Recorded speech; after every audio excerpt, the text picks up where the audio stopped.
Praise the Lord. நல்லா இருக்கீங்களா? ரொம்ப முக்கியமான ஒரு வார்த்தை இன்னைக்கு பார்க்க போறோம். என்னன்னு சொல்லி பார்க்கலாமா? லூக்கா எழுதின சுவிசேஷம் 10ஆம் அதிகாரத்துல 42ஆம் வசனம் வாசிக்கிற கவனிச்சு பாருங்க. தேவையானது ஒன்றே, மரியாள் தன்னை விட்டு எடுபடாத நல்ல பங்கை தெரிந்து கொண்டாள் என்றார். மார்த்தாள் மரியாள். மார்த்தாள் இயேசு கிறிஸ்துவ தன்னுடைய வீட்டுக்கு இன்வைட் பண்றாங்க. இயேசு அவங்க வீட்டுக்கு கடந்து போகும்போது மார்த்தாளுடைய சகோதரி மரியாள் ஓடி வந்து இயேசுவினுடைய பாதத்தின் அருகே கீழே உட்கார்ந்து அவருடைய வாயிலிருந்து புறப்படக்கூடிய ஒவ்வொரு வார்த்தையாகிய வசனத்தை நுண்ணிப்பா அப்சர்வ் பண்றாங்க. ஆனா மார்த்தாளுக்கு மிகுந்த சந்தோஷம். இயேசுக்கு இதை செய்யலாமா, அதை கொடுக்கலாமா சாப்பிட்றதுன்னு சொல்லி ஓடி ஓடி சிந்தித்துக் கொண்டிருக்கிறாங்க. அந்த டைம்ல தான் மார்த்தாள் சொல்றாங்க, இயேசுவே என்னுடைய சகோதரி மரியாளை எனக்கு ஹெல்ப் அனுப்ப மாட்டீங்களா?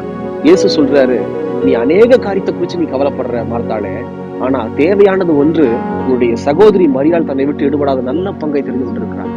இன்னைக்கு மார்த்தாளை போல நம்முடைய வாழ்க்கையில அநேக காரியத்தை குறிச்சு சிந்திச்சுட்டே இருக்கிறோம்.